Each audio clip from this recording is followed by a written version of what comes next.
Mata TV YouTube Indonesia dengan bangga mempersembahkan sebuah storytelling kekinian abad ini diangkat dari karya besar S.H. Mintarja yang sangat populer di masanya, berlatar belakang kisah tanah Jawa masa lampau, tepatnya di penghujung kejayaan kerajaan tanah Jawa dengan judul Api di Bukit Menoreh.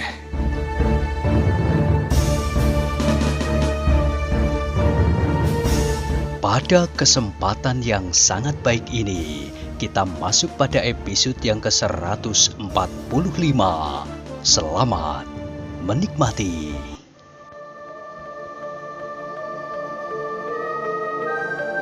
Pada episode sebelumnya telah diceritakan, ketiga orang berkuda itu kemudian diterima oleh perempuan yang menunggui rumah Agung Sedayu. Diceritakannya apa saja yang baru saja dialaminya. Diceritakannya tentang seorang laki-laki yang wajahnya tertutup oleh ikat kepala tanpa baju dan mengancamnya dengan pedang. Apakah orang itu kini mencari Agung Sedayu? Bertanya salah seorang dari orang-orang berkuda itu. Aku tidak tahu, jawab perempuan itu. Tetapi aku tidak mengatakan kemana Agung Sedayu pergi, dan orang itu tidak menanyakannya pula. Tetapi kau mengatakan bahwa Agung Sedayu hari ini masih di Kademangan ini, bertanya orang berkuda itu. Aku kehilangan akal ketika orang itu mengancam akan membunuh anakku. Orang-orang berkuda itu terdiam. Sejenak kemudian salah seorang dari mereka bertanya, "Di manakah Agung Sedayu sekarang?" Perempuan itu ragu-ragu sejenak. Ia sama sekali belum mengenal laki-laki berkuda itu. Karena itu, maka ia tidak segera menjawab. Kau mencurigai kami pula? Bertanya salah seorang dari mereka. Perempuan itu masih juga berdiam diri. Adalah sewajarnya kau mencurigai kami, tetapi biarlah kami mencoba mendapatkan kepercayaan darimu. Aku tahu dari Ki Untara tentang rumah ini, bahwa ada seorang perempuan yang menunggui rumah ini. Aku mengetahui dari Ki Untara pula, bahwa Agung Sedayu datang ke rumah ini dengan kedua orang kawannya. Seorang bertubuh gemuk bernama Swandaru, dan seorang lagi telah agak lanjut usia. Bukankah begitu? Perempuan itu menganggukkan kepalanya. Apakah kau masih ragu-ragu? Kalau kau mengenal kelengkapan prajurit, maka melihat pakaianku kau akan segera mengenal bahwa aku seorang prajurit.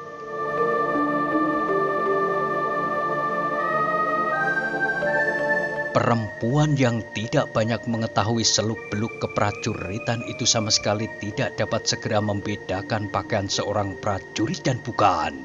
Tetapi keterangan orang itu tentang Agung Sedayu memberinya sedikit kepercayaan. Dalam tanggapannya, ia melihat beberapa perbedaan yang tidak dapat dikatakannya antara orang-orang ini dan orang-orang lereng Merapi yang satu dua pernah dilihatnya berkeliaran di Jati Anom. Jadi apakah tuan-tuan ini prajurit Pajang? Iya, aku adalah prajurit Pajang yang datang dari Sangkal Putung. Sejenak perempuan itu mematung. Diawasinya prajurit-prajurit Pajang itu dengan seksama seolah-olah hendak meyakinkan diri bahwa ia berhadapan dengan orang-orang yang tidak berbahaya. Para prajurit Pajang itu pun sengaja berdiam diri. Dibiarkannya perempuan itu menilai diri mereka.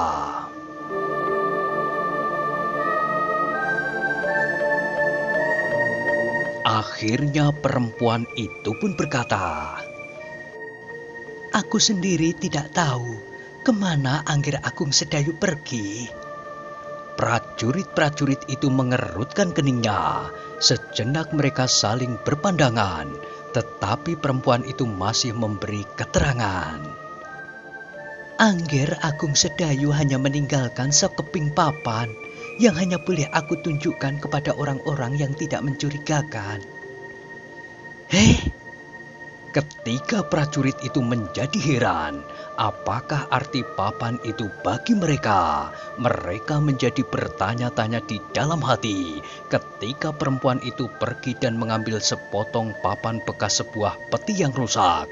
Di atas papan itu terlukis beberapa buah coretan dengan enjet, perlengkapan makan sirih. Tiba-tiba wajah para prajurit itu menjadi cerah. Adalah menjadi kebiasaan mereka untuk memberikan beberapa tanda arah apabila mereka sedang bepergian. Orang-orang yang berjalan kemudian akan mengenal kemana orang-orang yang terdahulu pergi. Tanda-tanda demikian hanyalah dikenal oleh kelompok-kelompok atau prajurit-prajurit dari satu lingkungan tertentu menurut perjanjian mereka masing-masing. Dan tanda yang dilukis dengan enjet itu jelas bagi mereka arah yang ditempuh oleh Agung Sedayu. Desis salah seorang prajurit itu. Ternyata adik Agung Sedayu cukup berhati-hati. Tanda itu tidak akan dapat dikenal selain oleh prajurit pajang khusus yang berada di Sangkal Putung. Perempuan itu hanya mengangguk-anggukkan kepalanya. Baiklah, berkata prajurit-prajurit itu, kami akan menyusulnya. Mungkin ada sesuatu yang penting yang dapat kami perbincangkan dengan mereka. Silahkan, berkata perempuan itu.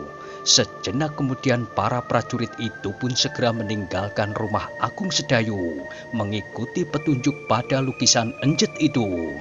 Mereka menuju ke barat dan pada tempat yang ditentukan, mereka membelok ke kiri. Beberapa langkah sekali lagi mereka membelok ke kiri, dan sampailah mereka pada suatu regol 3 halaman dari ujung jalan. Regol itu adalah regol halaman rumah Wuranto. Mereka yang berada dalam rumah itu terkejut ketika mereka mendengar derap kaki kuda memasuki halaman. Dengan hati-hati Wuranto turun ke halaman belakang. Dari celah dedaunan dilihatnya 3 bayangan turun dari kuda-kuda mereka. Wuranto segera masuk kembali ke dalam rumahnya dan memberitahukan apa yang dilihatnya. 3 orang berkuda kini berada di halaman depan. Sejenak Kiai Gringsing mengerutkan keningnya, kemudian katanya, akulah yang akan melihatnya. Seandainya alap-alap Jolotundo berada di halaman dan mengintai rumah ini, maka ia tidak akan mengenal aku. Kalau ketiga orang yang datang itu justru atas petunjuk alap-alap Jolotundo, maka kita harus mengubah setiap rencana. Orang itu tidak akan kita lepaskan. Dan kita akan menghadapi jumlah yang lebih besar besok. Agung Sedayu dan Suwandaru tidak menjawab, tetapi mereka berdiri tegang di muka pintu ketika Ki Tanumetir dengan hati-hati keluar lewat pintu belakang. Orang tua itu adalah seorang yang memiliki beberapa kelebihan dari orang kebanyakan. Itulah sebabnya, maka ia berhasil mendekati ketika penunggang kuda itu tanpa mereka ketahui. Dengan penuh perhatian, Ki Tanumetir melihat ketiganya mendekati pendopo. Perlahan-lahan mereka naik dan perlahan-lahan pula mereka mengetuk pintu.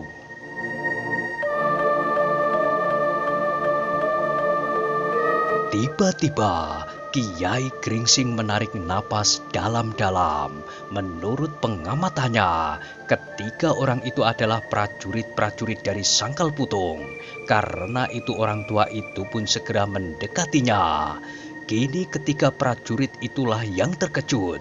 Karena tiba-tiba saja mereka melihat sesosok tubuh telah berdiri di ujung pendopo. Dengan serta-merta mereka meraba hulu pedang masing-masing. Terdengar salah seorang bertanya kepadanya, "Siapa?" "Akulah yang bertanya," sahut Ki Tanumetir.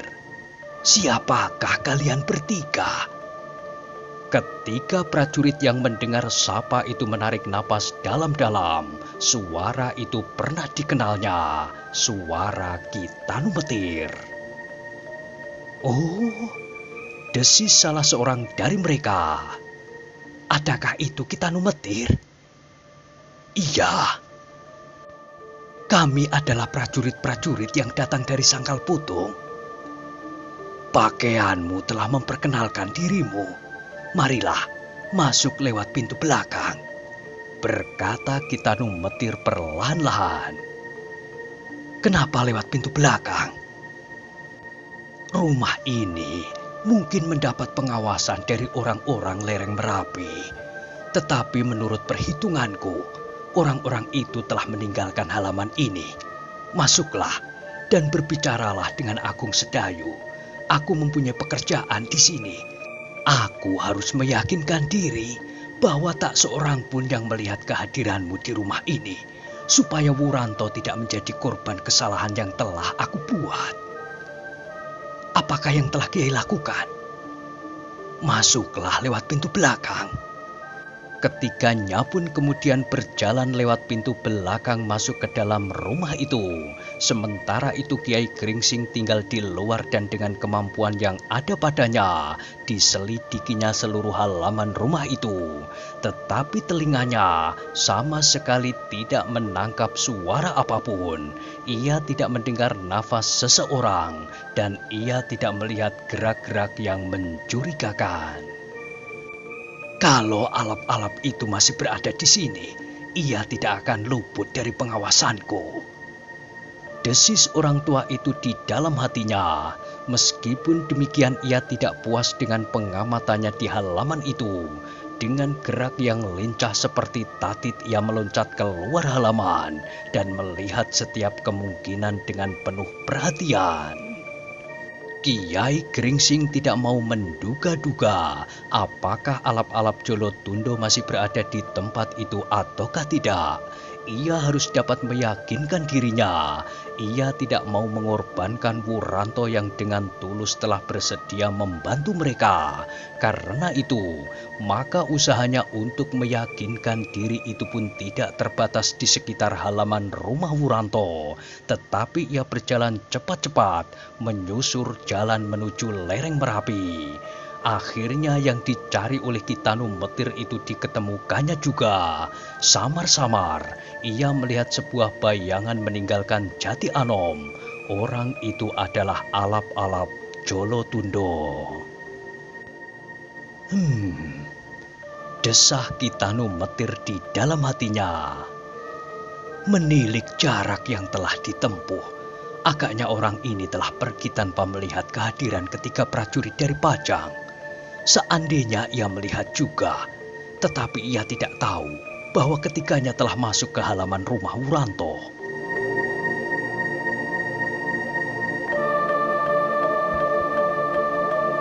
Dengan demikian, hati Ki Tanu Metir itu pun menjadi tentram.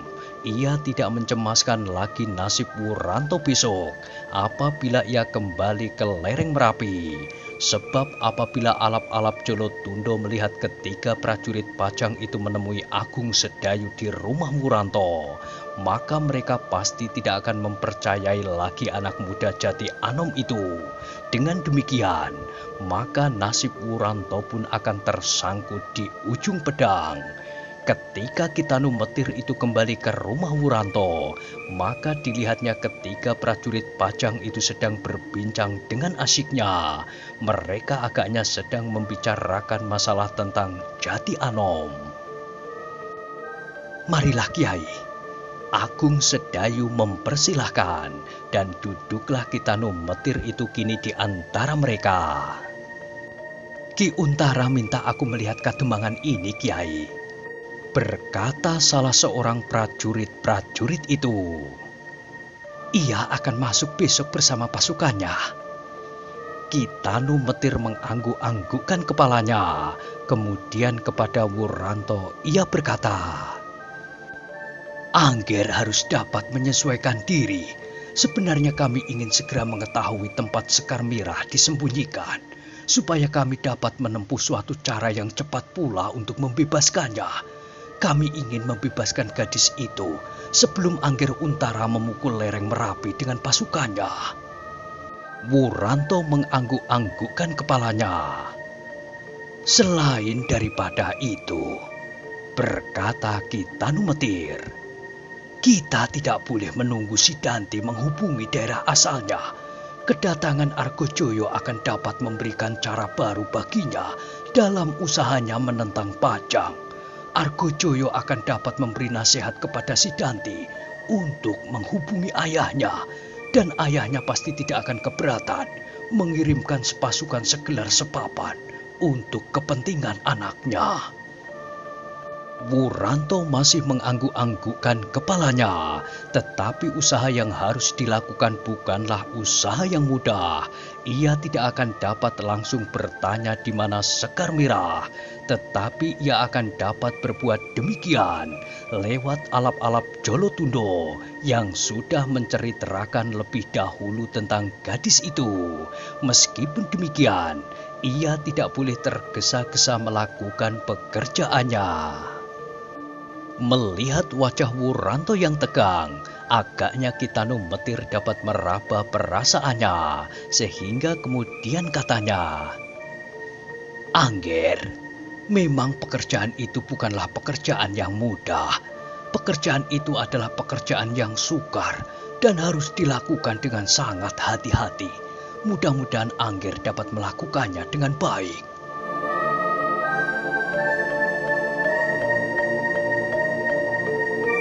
Wuranto mengangguk-anggukkan kepalanya, kemudian katanya, aku akan coba, Kiai. Tetapi sekarang aku tidak banyak mempunyai waktu lagi. Aku harus segera kembali ke lereng Merapi. Aku harus sampai pada saat fajar menyingsing. Tetapi agaknya aku akan terlambat. Mudah-mudahan keterlambatan sedikit itu tidak menjadi soal bagi pekerjaanku. Mudah-mudahan, Ger, sahut Kiai Gringsing. Tetapi Angger jangan kehilangan kewaspadaan. Katakan saja apa yang Angger lihat di sini. Angger melihat ketika orang prajurit datang ke Jati Anom. Bahkan mereka datang ke rumah Angger, mungkin atas petunjuk Agung Sedayu. Untunglah Angger dapat melarikan diri, tetapi prajurit itu segera pergi. Wuranto mengangguk-anggukkan kepalanya, tetapi ia bertanya, kenapa aku harus mengatakan kehadiran ketiga prajurit ini? Kalau laporanmu sama, atau setidak-tidaknya mirip dengan laporan alap-alap Jolotundo, maka kau pasti akan dapat kepercayaan lebih banyak. Tetapi apakah dengan demikian tidak akan merugikan ketiga prajurit ini, Kiai? Apakah kerugiannya? Besok pasukan Untara akan datang. Berita itu pasti didengar oleh Sidanti. Ia pasti mempunyai orang-orang yang bertugas untuk mengawasi keadaan. Seperti kau, tetapi satu sama lain tidak saling diperkenalkan. Wuranto mengangguk-anggukkan kepalanya pula. Kemudian ia pun minta diri untuk segera kembali ke lereng Merapi. Ia akan berusaha datang tepat pada waktunya, ataupun kalau terlambat, maka keterlambatannya itu tidak akan terlampau panjang. Kiai Gringsing dan kawan-kawannya pun kemudian melepaskan Wuranto itu pergi dengan berbagai pesan, dan Kiai Gringsing pun kadang-kadang berdesir melihat langkah Wuranto meninggalkan halaman rumahnya. Ia menyadari betapa besar bahayanya pekerjaan yang kini sedang dilakukan oleh Wuranto itu. Mudah-mudahan Tuhan melindunginya, desisnya di dalam hati. Dengan tergesa-gesa kemudian Wuranto berjalan meninggalkan Jati Anom. Ia ingin sampai ke padepokan Ki Tambakuwedi sebelum fajar, tetapi menilik waktu yang seolah-olah berlari terlampau cepat. Maka Wuranto itu pun merasa bahwa kedatangannya pasti akan terlambat. Tetapi keterlambatanku pasti tidak akan terlampau banyak. Anak muda itu mencoba menenteramkan hatinya sendiri. Tanpa disengaja maka langkahnya pun menjadi semakin cepat. Angin pegunungan yang bertiup perlahan-lahan telah memberinya kesegaran. Beberapa lama Wuranto di perjalanan tidak dirasakannya, tetapi tiba-tiba saja dilihatnya remang-remang pepohonan di sisi jalan. Ketika ia berpaling, maka dilihatnya langit di sebelah timur telah diwarnai oleh cahaya fajar yang kemerah-merahan. Desah Wuranto. Hampir fajar. Tetapi apabila benar kata Kitanu Metir bahwa alap-alap Jolotundo mengikutiku, maka ia akan dapat banyak bercerita. Ia akan dapat mengatakan bahwa aku telah berkelahi melawan seseorang. Kemudian ia akan dapat bercerita pula tentang 3 ekor kuda. Perjalanan Wuranto menjadi kian mendaki. Ia telah sampai di lereng-lereng Gunung Merapi. Beberapa pedukuhan yang sepi telah dilampauinya, dan kini ia telah melampaui hutan-hutan yang tidak begitu lebat. Meskipun demikian, di dalam hutan itu masih juga berkeliaran harimau dan babi hutan. Tetapi yang paling mengerikan adalah gerombolan anjing-anjing liar yang jumlahnya tidak terhitung lagi. Sejenak kemudian, maka ujung-ujung pepohonan telah menjadi kemerah-merahan pula, disusul oleh warna kuning yang cerah. Hari telah pagi, berkata Wuranto kepada diri sendiri. Namun dengan demikian, ia dapat melihat dengan jelas segala sudut-sudut jalan menuju ke Padepokan Tambakwedi.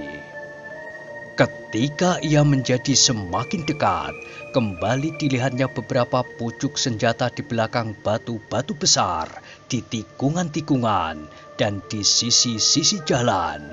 Penjagaan yang ketat memagari padepokan itu. Penjagaan itu bukan saja untuk menjaga setiap kemungkinan, tetapi dengan demikian, maka Ki Tambakwedi tetap memelihara suasana dan keadaan perang. Penjagaan itu memberi pekerjaan bagi orang-orang Jipang dan orang-orang Tambakwedi yang berkeliaran dalam jumlah yang cukup besar. Tanpa penjagaan itu, maka mereka akan mempunyai terlampau banyak kesempatan untuk duduk termenung.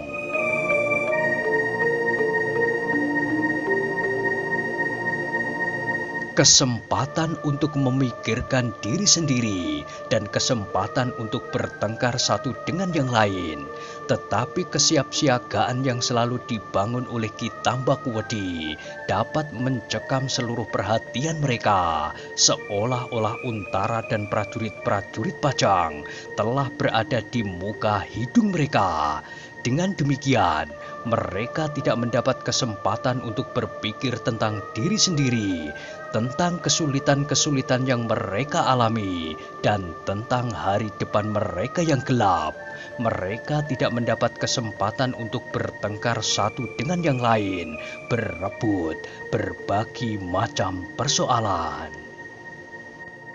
Setiap orang yang berada dalam di penjagaan itu memandangi Wuranto dengan curiga, tetapi kemudian mereka membiarkannya lewat.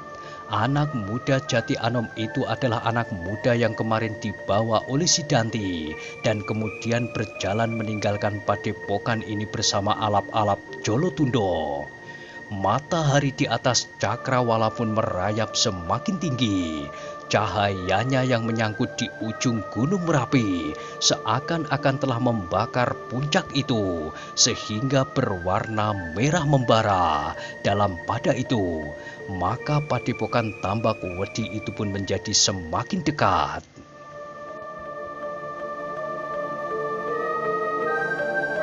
Setelah melampaui beberapa lapis penjagaan, maka akhirnya Wuranto sampai ke jantung padepokan Tambakwedi. Anak muda itu langsung menuju ke rumah yang kemarin pertama-tama dimasuki bersama Sidanti dan alap-alap Jolotundo.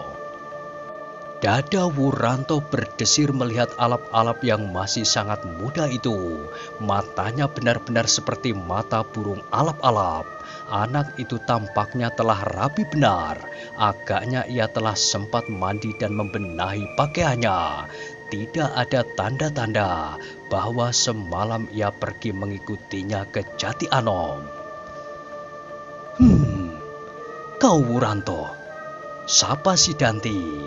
Sekali lagi dada Wuranto berdesir. Ia tidak tahu tanggapan si Danti yang sebenarnya kepadanya pagi ini. Apakah murid Kitambak Wedi itu akan menerimanya dengan baik, atau telah disiapkannya tali gantungan untuknya? Duduklah, berkata si Danti itu pula, mempersilahkan Wuranto duduk bersamanya di atas sebuah tikar pandan yang putih. Kau datang terlampau siang, berkata si Danti. Iya tuan, sahut Wuranto. Ada beberapa sebab yang menghambat kedatanganku. Minumlah, kemudian ceritakanlah apa yang kau lihat di Jati Anom. Wuranto menelan ludahnya, seakan-akan ia sedang duduk di hadapan seorang jaksa yang sedang memeriksa perkaranya. Ia tidak tahu hukuman apakah yang kemudian akan dijatuhkan atasnya. Seteguk ia minum air hangat yang sudah terhidang di hadapannya. Diraihnya segumpal gula kelapa. Ia mencoba untuk menenangkan hatinya, tetapi ketika air hangat itu diangkatnya, maka ia merasa beberapa tetes tertumpah menyiram kakinya. Ternyata lengannya masih juga gemetar. Tetapi ketika lehernya telah menjadi basah, maka ia menjadi agak tenang. Apakah perjalananmu menyenangkan?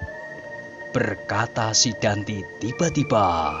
Wuranto menggeser duduknya, membetulkan pedangnya yang mencuat ke belakang. Sekali ia menarik nafas dalam-dalam, lalu jawabnya, Iya tuan, perjalanan kali ini benar-benar menyenangkan.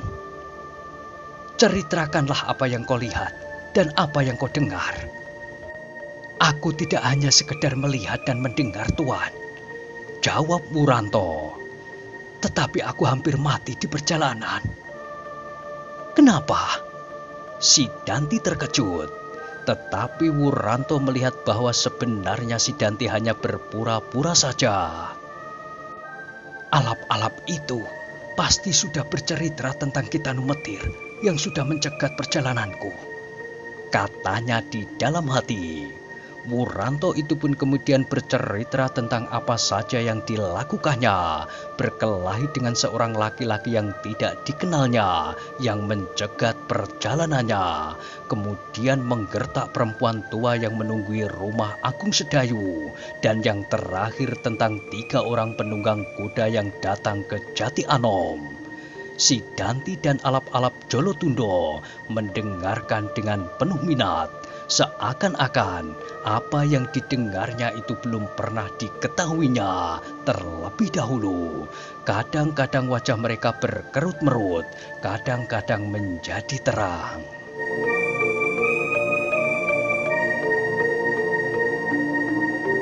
Setan, desis Wuranto di dalam hatinya. Mereka benar-benar licik. Tetapi tiba-tiba ia menyadari keadaan dirinya sendiri. Dan aku pun harus berbuat licik seperti mereka pula. Ketika Wuranto selesai bercerita, maka si Danti pun kemudian mengangguk-anggukkan kepalanya. Dipandanginya alap-alap Jolotundo sekilas, lalu katanya, Kau benar-benar hebat. Siapakah kira-kira laki-laki yang menyerangmu? Wuranto tidak segera menjawab. Ia pun memandangi alap-alap Jolotundo sekilas. Baru kemudian ia menjawab sambil menggeleng. Aku tidak tahu, Tuan. Sebenarnya aku ingin bertanya kepada Tuan, siapakah yang telah mencegat aku di perjalanan itu? Si Danti mengerutkan keningnya, tetapi tiba-tiba ia tersenyum. Kau menyangka bahwa aku telah memasang seseorang untuk mencegatmu? Apakah gunanya kalau aku ingin membunuhmu? Sekarang aku dapat melakukannya. Wuranto mengangguk-anggukkan kepalanya, tetapi ia tidak menjawab. Jadi kau benar-benar tidak mengetahuinya? Benar Tuan, jawab Wuranto. Maaf, bahwa aku memang menyangka bahwa Tuan ingin mengetahui sedikit tentang diriku dengan mengirimkan seseorang mencegat perjalananku, meskipun Tuan tidak benar-benar ingin membunuhku. Memang masuk akal, sahut Sidanti, tetapi aku tidak melakukannya. Wuranto mengangguk-anggukkan kepalanya, tetapi ia tidak segera mengucapkan sesuatu. Yang bertanya kemudian adalah alap-alap Jolotundo. Lalu bagaimana dengan 3 orang berkuda itu? Mereka hampir membunuhku, sahut Wuranto. Bohong, desis alap-alap Jolotundo. Apakah kau seorang anak muda yang pilih tanding dan dapat mengalahkan 3 orang prajurit Pajang? Dada Wuranto berdesir mendengar pertanyaan itu. Sebenarnya lah bahwa ia tidak akan dapat melepaskan diri dari 3 orang prajurit Pajang seandainya mereka benar-benar ingin membunuhnya. Tetapi ceritanya telah diucapkannya bahwa ia melepaskan diri dari ketiganya. Tetapi tiba-tiba Wuranto itu pun tersenyum. Wajahnya yang tegang menjadi kemerah-merahan. Beruntung bahwa ia segera dapat menguasai perasaannya. Bagaimana? Desak alap-alap Jolotundo. Aku memang dapat melepaskan diri dari mereka. Sebagaimana Tuan lihat, aku selamat sampai di sini. Apakah kau mampu melawan mereka bertiga? Bertanya Sidanti. Wuranto menggeleng, senyumnya masih saja melekat di bibirnya. Lalu bagaimana? Alap-alap Jolotundo hampir membentak. Wuranto berusaha sekuat-kuatnya menguasai perasaannya. Sambil tersenyum ia menjawab. Sudah aku katakan, aku melepaskan diri dari mereka. Sesudah kau bertempur melawan mereka, atau sesudah kau membunuh ketiganya? Wuranto masih tersenyum. Perlahan-lahan ia menjawab. Justru sebelum mereka melihat aku. Gila! Alap-alap Jolotundo berteriak, tetapi terdengar Sidanti tertawa terbahak-bahak. Kau memang seorang pengecut yang suka sekali membual. Wuranto tidak segera menjawab, tetapi ia menjadi berlega hati ketika Sidanti mentertawakannya.